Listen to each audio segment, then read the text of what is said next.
Good afternoon.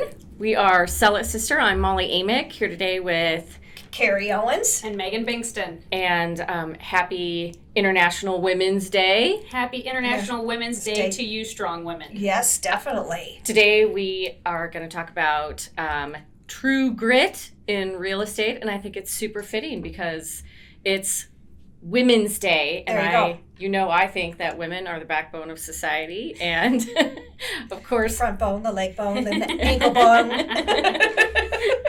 There's some big things happening in the world today with strong women, and I think it's appropriate that we are doing our podcast on such an important day. It's an important day in history.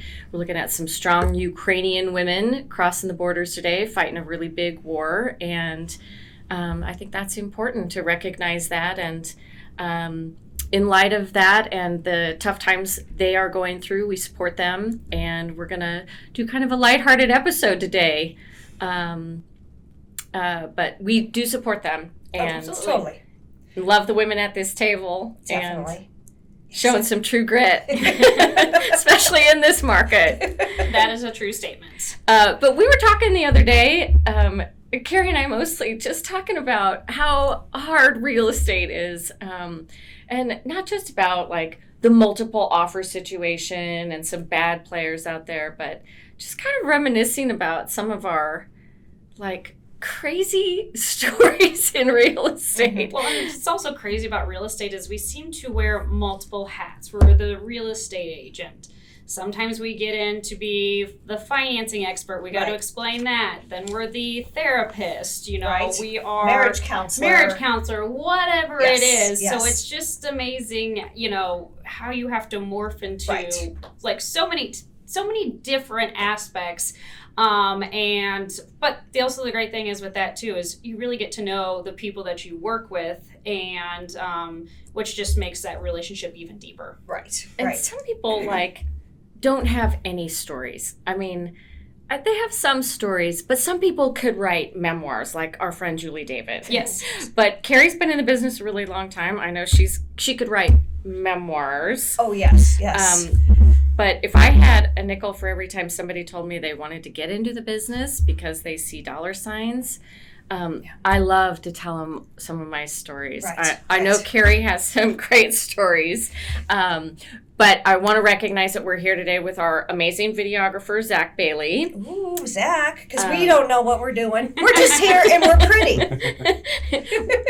We're here, Nebraska Realty, out on West Dodge, is hosting us today in their beautiful new podcast room. So we want to thank Andy Alloway for that. Right. And Carri, do you want to tell us, some of your... Some of my tried and true. I love real estate, and I got into it for the flexibility and because I had a passion to help people, and helping people comes in various stages. Yes.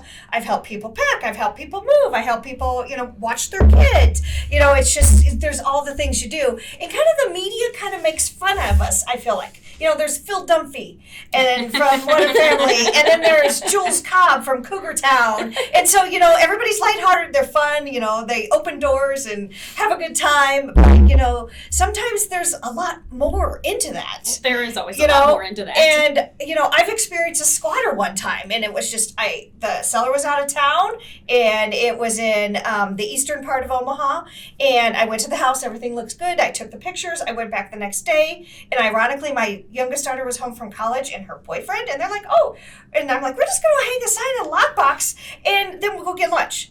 So we pull up and got the stuff out of the car, and I'm moving the door, and I hear some scuttle inside. I'm like, what the heck? And so I'm like, pounding my porch to scare whoever away.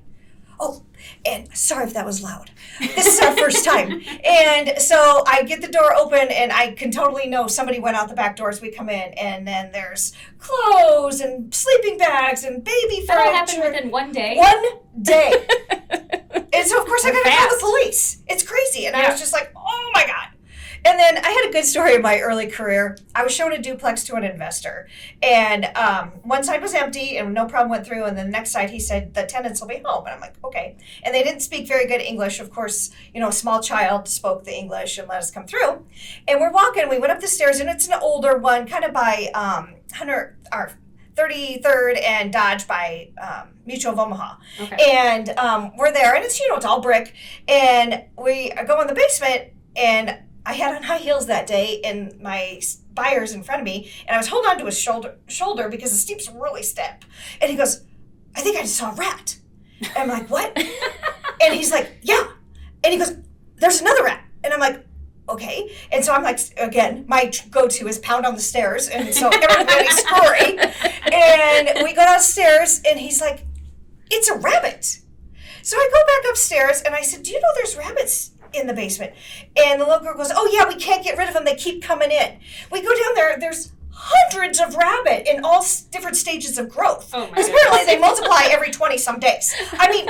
Oh, this is the bunny house. Yes, this is the bunny house. So not Playboy bunny, actual infestation bunny house. And, oh my God, my friends and family just love that story. So it's just, you got to make it what it is. And my guy ended up buying the bunny house. Oh. And so, he said all it was a cracked window, and when two come in, 20 days, there's more. You got a lot more. So True Grit's a little scary, but I think...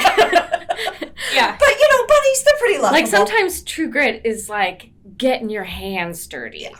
Not just absolutely. Making a phone call about needing a plumber. Yes. So I had a story, and... oh, gosh, this was years ago. So for whatever reason... So the seller was moving, and it was in wintertime, and...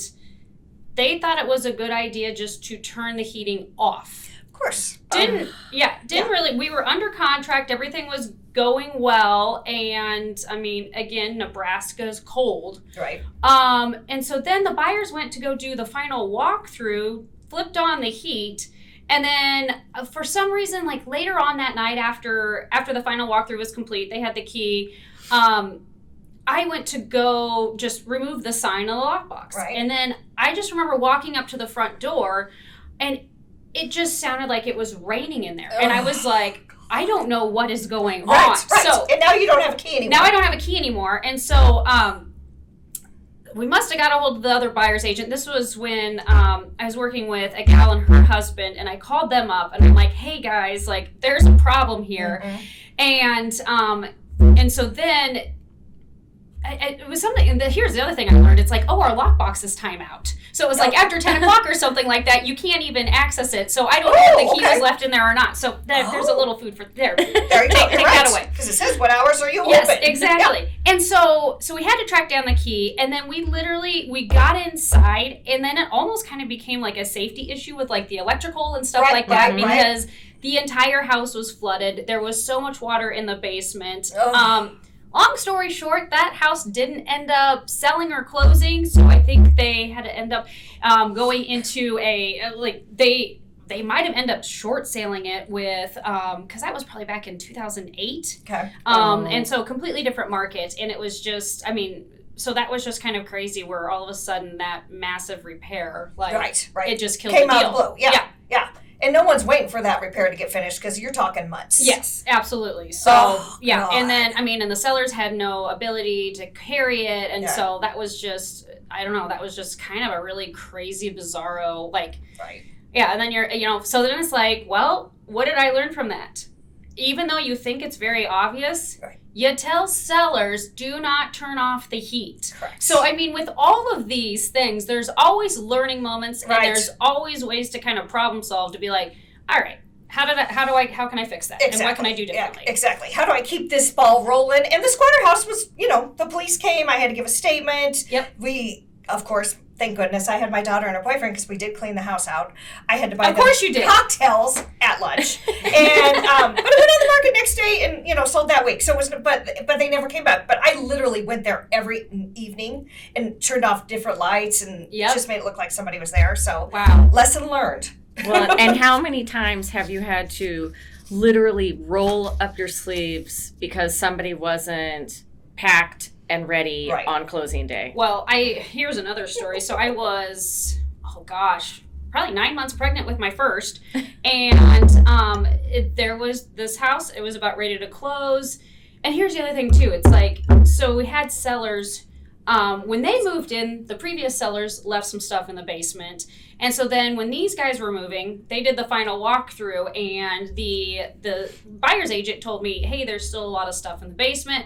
Reached out to the sellers. They're like, oh, well, that stuff was left. I'm like, well, guys, that's not really, how it works. Like, we need to get everything out. And it was just turning into a difficult situation. We ended up having a dumpster. And so 9 months pregnant. Yeah. I hauled out that stuff in the basement. We've all done it. Yeah, and done it. Yeah, and it's like, I think once they figured out what I was doing, they're like, oh no, she's pregnant. It's like, it's done. Yeah. So Yep, it's done. I own rubber gloves, keep my boots in the car. Like, you just don't know when you're going to have to, do what it takes. Do what it takes. That's that's just kind of one of those things, it's definitely above and beyond, and I'm not saying that that's the normal things that we have to do, but we're here to get it done, and we're here to figure it out. Exactly.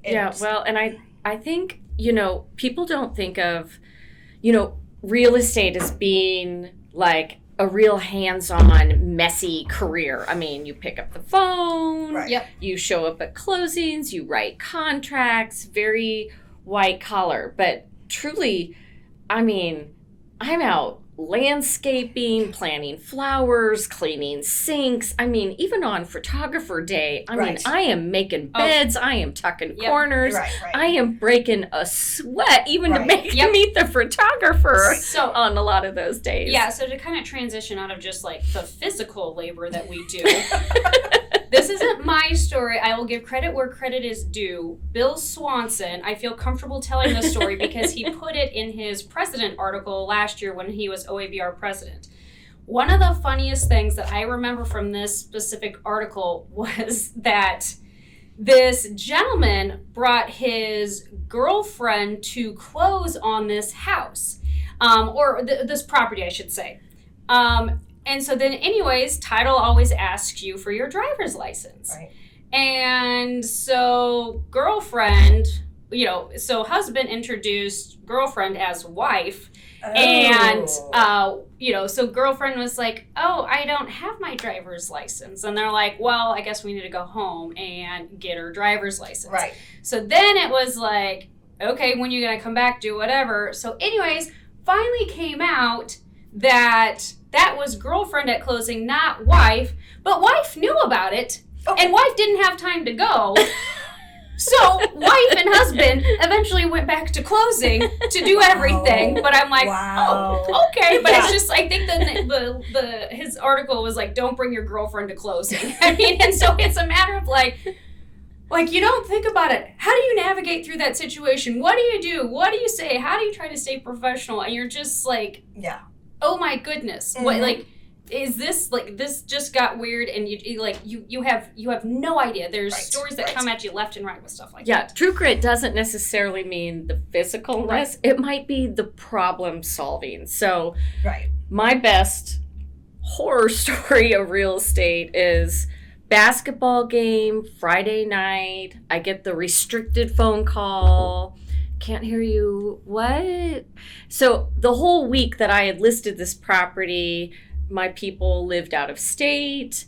And I had a weird call from an agent, are the people still living there? Nope, they're out of state in Dallas.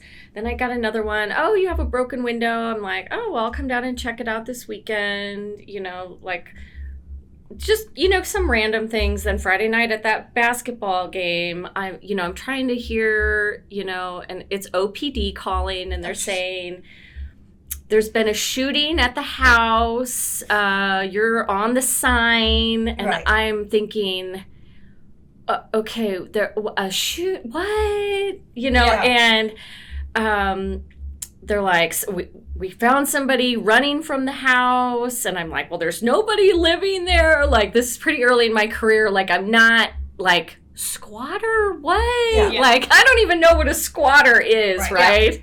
And they're like, well, we need you to come and secure the house. You're the only one we can get in touch with. Right. So here I am Friday night, 9:00, trucking it, down to Dundee. And, I don't know what I'm going to do. And, they need me to cross a police line. And, I cross the tape. And sure enough, somebody has been living in this house during all these showings, right? Which is crazy. Like, right.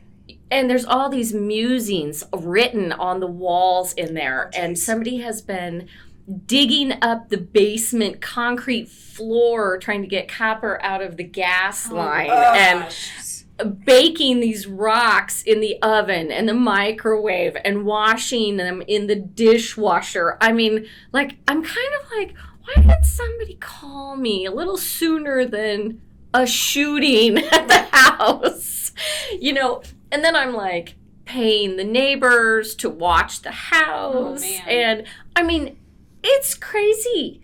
And, and then you have to go and clean out all this stuff. And you feel bad for your clients. People move all the time in their scenarios, and you're moving for health reasons or job reasons. Yes, and it's just like, poor geez, kid. Yes, and they feel helpless, and you are like their lifeline to this house. And of course, once all this damage had been done to the house, we had trouble selling the house. It was a much different market, and oh my gosh, I mean, like, that stuff sticks with you though forever, and all of the lessons learned, and of course the guy was not caught that night, so he actually thought that the house was his after this. And mentally not all there. Once again, mental counselor. Yes, this was not his only appearance at the house. So we got to be good friends from the back of a cop car when he finally was caught. But he made several appearances at the house because this was his beautiful house in Dundee that he thought was his. So wow. I know it was quite the ordeal. Right. It was quite the ordeal. But I think like learning and moving forward and problem solving. I mean, I'll tell you what, you really learn about what's off in a house. I mean, we have a friend that is in accountability with us, and she also had a stalker, but there was a wedding that was being planned by her stalker. Do you remember Julie David's? No, I don't remember the story. Yeah, her stalker had a wedding of some kind that was being planned in her vacant house. So there's all kinds of crazy stories. Oh, you have another good story. That happened out in West Omaha a couple of years ago. Yeah, in a good neighborhood, and a guy called and wanted to see the house and said he was pre-approved, came with his pre-approval printed out, and we're walking through the house, and he was one of those close walkers, and I was like, oh God. But he was a young kid. He was under 25. Right. And he had a pre-approval letter, because that's kind of our go-to if you got it pre-approval. And anyway, we walk into the master bathroom, and he's like, well, you know why I'm here. And I'm like, to look at the house? And so we just keep walking, and then I was just the listing agent, and I went to unlock the door because my people, we didn't have a lockbox. I was unlocking for all the appointments. And then the buyer's agent comes. And so I said, yeah, he's all yours. Here's the pre-approval. All good. And I left. It was on Pacific Street. I didn't even get to Dodge. And she dialed 911, please come back. And so I'm like, ah. So I call her, and she's like, the guy's taking his pants off. And I'm like, oh my God. And he's sitting on the sofa. You're like, I can't wait to get back. I'm like, all right, I'll call the cops. So I call the cops as I get back there. I'm like, does he have a gun? I'm like, I don't know. I'm not there. Could you please hurry? She's alone in the house with him. So anyway, I got there, and he was just sitting on the sofa. He had his undergarments on, but no pants. His belt and his pants were sitting on the side. And I'm like, sir, you need to leave. The seller's coming home. You know why I'm here, ladies. I want to buy this house. I'm a cash buyer. I'm like, well, you got a big West. You got a pre-approval. Yeah, big West. I don't know if that's going to work. And the cops, it took forever to get him out of the house. And by this time, the poor kids are coming home from school. Oh my I had to call mom and dad. We laugh now. But it was very stressful because I'm like, so we go outside, and I'm standing there. I'm like, we shouldn't stand in front of the door in case he's got a gun or a knife. Yep. So we stand at the side, and it was just, I love what we do. And I would say, if you have a passion to help people and it's a great career, but it's just things you never thought you would even encounter. Never think about it. I wouldn't trade what we do. No, either. not at all. But I mean, you are dealing with the public in all, in all levels. And so, and I think for us, I just kind of want to drive home the safety factor. Right. Like, as a realtor, like, we are, going into very, random situations, very, sketchy situations sometimes. And so it's like, when we are asking the public for a pre-approval, a driver's license, meet us at the office, these are all things that is not there to offend you as the public. It is there to protect us as the realtor. Because this is our career, and we absolutely love what we do. But we, every night, want to go home to our family. Correct. And so it is just, it is imperative that, we stay safe and, and we are far more, like, I think a lot of us are talking about it so much more and much more concerned just because there are, weird things that go on. So, but. Well, we're sorry he didn't drop his pants while you were there. I got to see his whitey tighties because that's how they took him to the cop car. He would not put his pants back on. It's just the weirdest thing, and then I had to go to court to testify, and I was just like, oh my goodness. So the things I've learned in this career. I know. I mean, when it's happening at that time, you're like super stressed, and I cannot believe this is happening, or, you're scrubbing, like, you don't even know what out of a sink or a bathtub for people. And well, and I also think it's like, as we get more seasoned too, the things that used to stress us out may not stress us out to the level at which they do. I mean, it's just like, it's just a matter of been there, done that, seen that. Right.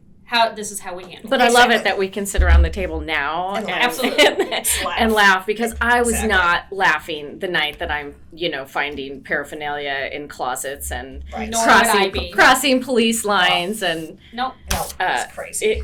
This poor guy. I mean, I'll take the water break all day long. Like, those to me are like safety issues. Exactly. Oh my God. Well, I'm glad we got to connect today and talk about our stories, good, bad, ugly. But we're all here. We're going to be at it again tomorrow. And, we just want to say thanks to our listeners out there. Yeah, if you've enjoyed the Sell It Sister Scary Horror Story Hour, feel free to call us, because we would love to bring you into real estate. Join our team. Join the Nebraska Realty team. Join us on Instagram, Facebook, our website, wherever you listen to your favorite podcast, or YouTube. We are Sell It Sista. And today is whatever you want to make it, and we're going to make it outstanding.